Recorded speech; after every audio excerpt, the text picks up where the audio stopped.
Psalms 34:1-12. கர்த்தரை நான் எக்காலத்திலும் சோஸ்தரிப்பேன், அவர் துதி எப்பொழுதும் என் வாயில் இருக்கும்.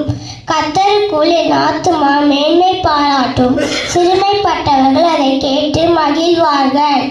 என்னோடு கூட கர்த்தரை மகிமைப்படுத்துங்கள், நாம் ஒருமித்து அவர் நாமத்தை உயர்த்துவோமாக. நான் கர்த்தரை தேடினேன், அவர் எனக்கு செவி கொடுத்து என்னுடைய எல்லா பயத்துக்கும் என்னை நீங்களாக்கி விட்டார். அவர்கள் அவரை நோக்கி பார்த்து பிரகாசம் அடைந்தார்கள், அவர்கள் முகங்கள் வெட்கப்படுவது இல்லை. இந்த ஏழை கூப்பிட்டான், கர்த்தர் கேட்டு அவனே அவன் இரு கண்களுக்கெல்லாம் நீங்களாக்கி ரட்சித்தார். கர்த்தருடைய தூதன் அவருக்கு பயந்தவர்களை சூழ பாளையம் இறங்கி அவர்களை விடுவிக்கிறார். கர்த்தர் நல்லவர் என்பதை ருசித்து பாருங்கள், அவர் மேல் நம்பிக்கையாயிருக்கிற மனுஷன் பாக்கியவான்.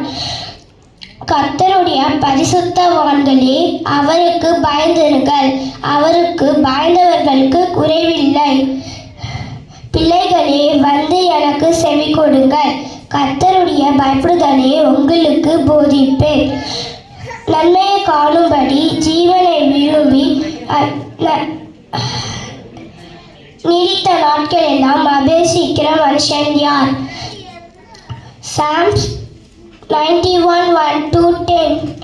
உன்னதமானவரின் மறைவில் இருக்கிற சர்வ வல்லவருடைய நிழலில் தங்குவான். நான் கர்த்தரை நோக்கி, நீர் என் அடைக்கலம், என் கோட்டை, என் தேவன், நான் நம்பியிருக்கிறவர்களே என்று சொல்லுவேன். அவர் உன் வேடனுடைய கண்ணிற்கும் பாலாக்க கொள்ளை நோய்க்கும் தப்புவிப்பார். அவர் தமது சிறகுகளாலே உன்னை மூடுவார், அவர் சட்டைகளின் கீழே அடைக்கலம் புகுவாய். அவர் சத்தியம் உனக்கு பரிசயம் கேடகமும் ஆகும். இரவில் உண்டாகும் பயங்கரத்திற்கும் பகலில் பறக்கும் அம்புக்கும் இருளில் நடமாடும் கொள்ளை நோய்க்கும் மத்தியானத்தில் பாழாக்கும் சங்காரத்துக்கும் பயப்படாயிருப்பாய். உன் பக்கத்தில் 1000 பேரும் உன் வலது புறத்தில் 10,000 பேரும் விழுந்தாலும் அது உன்னை அணுகாது. உன் கண்களாய் மாத்திரம் நீ அதை பார்த்து துன்மார்க்கருக்கு வரும் பலனை காண்பாய். எனக்கு அடைக்கலமாயிருக்கிற உன்னதமான கர்த்தரே, உனக்கு தாபரமாய் கொண்டாய். ஆகையால் பொல்லாப்பு நேரிடாது, வாதை உன் கூடாரத்தை அணுகாது. Psalms 121:1-8.